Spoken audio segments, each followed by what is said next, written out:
उत्तराखंड का हल्द्वानी हिंसा की आग में जल उठा है। नैनीताल जिले में हल्द्वानी के बनभूलपुरा इलाके में उस वक्त हिंसा की चिंगारी भड़क उठी जब नगर निगम अतिक्रमण हटाओ अभियान चला रहा था।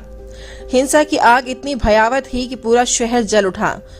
इस हिंसा में अब तक 6 लोगों के मारे जाने की खबर है, मगर प्रशासन ने अब तक 1 मौत की पुष्टि की है। हालात ये है कि हल्द्वानी में दंगाइयों को देखते ही गोली मारने का आदेश जारी हो चुका है। इस हिंसा में अब तक 100 से अधिक लोग घायल हैं। दरअसल हल्द्वानी के बनभूलपुरा क्षेत्र में गुरुवार को नगर निगम ने अवैध रूप से निर्मित मदरसा और मस्जिद को जेसीबी मशीन से ध्वस्त कर दिया। इस एक्शन का रिएक्शन ऐसा हुआ कि पूरे इलाके में हिंसा पैदा हो गई। माहौल इतना तनावपूर्ण हो गया कि तुरंत कर्फ्यू लगा दिया गया और दंगाइयों को देखते ही गोली मारने के आदेश जारी कर दिए गए। पुलिस की माने तो घटना में 100 से अधिक लोग घायल हुए हैं। घायलों में हल्द्वानी के एसडीएम भी शामिल हैं। बता दें कि जैसे ही मस्जिद और मदरसे को जमींदोज करने की कार्रवाई शुरू हुई तो बड़ी संख्या में महिलाओं सहित गुस्साए स्थानीय निवासी कार्रवाई का विरोध करने के लिए सड़कों पर उतर आए। उन्होंने बैरिकेड तोड़ना शुरू कर दिया और बुलडोजर एक्शन में लगे पुलिसकर्मियों के साथ बहस करना शुरू कर दिया। जैसे ही एक बुलडोजर ने मदरसे और मस्जिद को ढहाया, भीड़ ने पुलिसकर्मियों, नगर निगम कर्मियों और पत्रकारों पर पथराव किया, जिसमें 60 से अधिक लोग घायल हो गए। एक और एक्शन के खिलाफ गुस्साई भीड़ थी और दूसरी ओर पुलिस बल। इस मौके का फायदा उठाते हुए अराजक तत्वों ने जमकर बवाल काटा। अराजक तत्वों को तितर-बितर करने के लिए पुलिस ने आंसू गैस के गोले छोड़े और फिर हल्का बल प्रयोग किया। भीड़ द्वारा पुलिस की कार सहित कई वाहनों को आग लगाने से तनाव बढ़ गया। देर शाम तक तनाव और बढ़ गया और बनभूलपुरा थाने में भी आग लगा दी गई, जिससे कस्बे में कर्फ्यू लगा दिया गया। इस दौरान गोलीबारी भी हुई, जिसमें कई लोग घायल हो गए। भले ही प्रशासन ने 60 लोगों के घायल होने की पुष्टि की है, मगर बताया जा रहा है कि 300 से अधिक लोग घायल हैं, जिनमें सबसे अधिक पुलिस वाले हैं।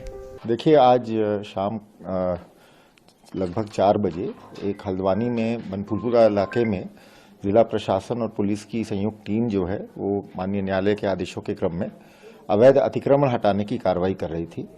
तो उस कार्रवाई के विरोध में वहां कुछ उपद्रवी अराजक तत्वों द्वारा पथराव किया गया, आगजनी की गई और उनके पास शायद ये भी सूचना है कि अवैध असलहों से उन्होंने पुलिस और प्रशासन पर फायरिंग भी की और कुछ पुलिस की गाड़ियों को जलाने की सूचना है। थाने के आसपास भी तोड़फोड़ और आगजनी की सूचना है।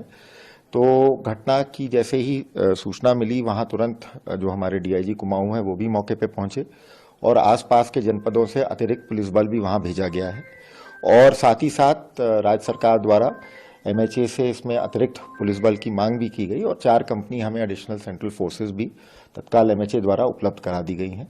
और इस घटना की गंभीरता को देखते हुए माननीय मुख्यमंत्री जी द्वारा अपने आवास पर थोड़ी देर पहले एक आपातकालीन बैठक बुलाई गई।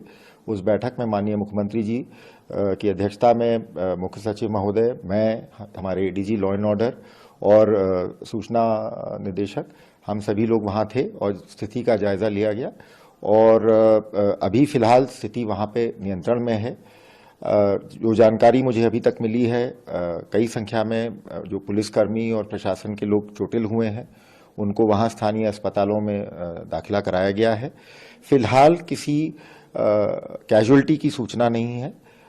स्थिति जहां तक मेरी जानकारी है तनावपूर्ण है पर नियंत्रण में है और हम लोग के पास इस पूरे घटनाक्रम की डिटेल अलग अलग जगह पे जो इसमें उपद्रव किया गया है उसकी सारी फुटेज है और आने वाले इस घटना को माननीय मुख्यमंत्री जी द्वारा, राज्य सरकार द्वारा बहुत गंभीरता से लिया गया है और आने वाले दिनों में जो भी उपद्रवी तत्व इस घटना के पीछे थे उनको चिन्हित किया जाएगा और उनके खिलाफ सख्त से सख्त कार्रवाई की जाएगी।